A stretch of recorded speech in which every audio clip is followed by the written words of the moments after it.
Hi, I'm BT. I'm your host here and the founder for World Too Full to Talk, a neurodivergent support community.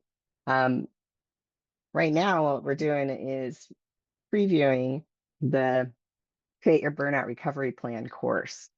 Some people don't even know that neurodivergent burnout is different than other types of burnout. So that's one of the things that we'll be talking about is how is it different? How does it feel? A few of the answers that we gave to these questions in the video are coming up now.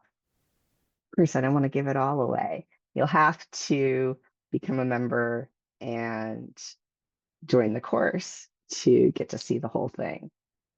So how is it different than other types of burnout? It isn't just about career or caregiving or some specific stressful life situation.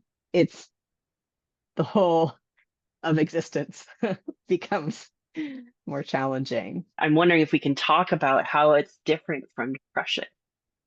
So that for me is like one big difference is like when I'm burned out, I probably actually want to do things. I just can't. Whereas when I'm depressed, I don't want to do the things. I have a feeling of hopelessness, like, oh, that's not actually going to help. I always think of it as I can't afford a library card. A friend of mine was depressed and unemployed at one point, and people were, giving the usual advice like, "Oh, you should do stuff that you enjoy. Why don't you go to the library?" And their response was, "I can't afford a library card. Uh, Library cards are free." Um, but depression makes us see all the possible barriers to whatever we're Mm. trying to do.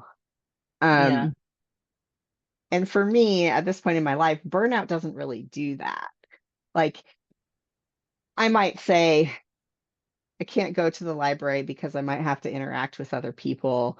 There are going to be too many choices about books. I'm too tired to drive, like Mhm. those are real barriers that I'm experiencing that I'm not going to say I can't afford a library card. Rather than being overstimulated, I tend to have bigger emotions. I'm irritable.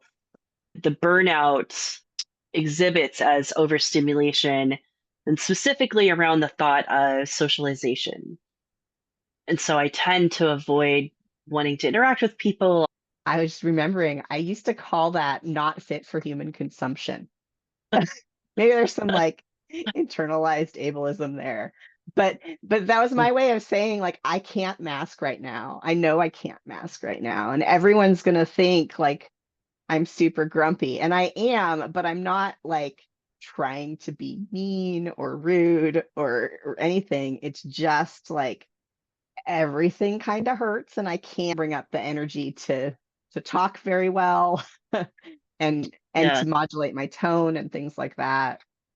So I wanted a t-shirt with the sign from the Muni, the SF Muni sign that says information gladly given, but safety requires avoiding unnecessary conversation. For me to kind of recap the most common signs of burnout that I experience is irritation and dysregulation.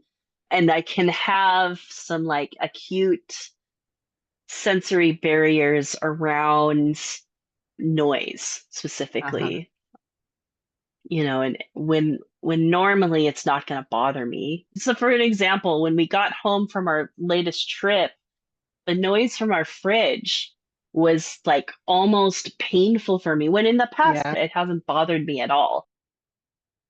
All right. Thanks for watching. Please stay tuned for future videos where you can create along with me or hear my thoughts about how tabletop role playing can be a great way to renew and recover from neurodivergent burnout, and more previews of the Burnout Recovery Plan course. There are links below to how to become a member, my website and blog where you can learn more about the whole thing.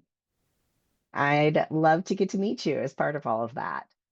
You can also, of course, comment about your experience and share more here.